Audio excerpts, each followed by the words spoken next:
તો હેલો મિત્રો, અહીંયા સેન્ટિંગ કામ શરૂ છે અને આ જગ્યા જુઓ, એનો વ્યૂ જુઓ કેટલો મસ્ત છે।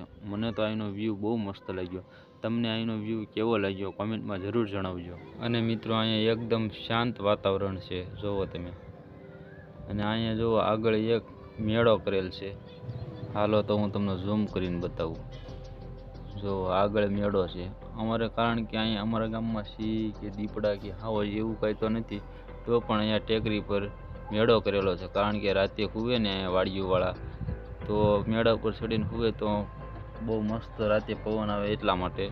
અને રાત પડે એટલે મેળા ઉપર ચડીને હુઈ જાય, દિવસે જઈને ચા પાણી પીને સીધા વાડીએ વી આવે। અને આખો દી કામ કરે, 6 વાગ્યા લગી કામ કરે, પછી 2-3 કલાક મેળા ઉપર ચડીને બેસી જાય। પછી એમ થાય કે હવે ઘરે 8-9 વાગે એમ થાય કે હવે જમવાનું થઈ ગયું છે, એટલે ઘરે વ્યા જાય, જમી બમીને પાછા આવીને મેળા ઉપર ચડી જાય। તો જો અહીંયા પણ એક મેળો એવો છે, અહીંયા તો ઉપર નથી નીચે છે, પણ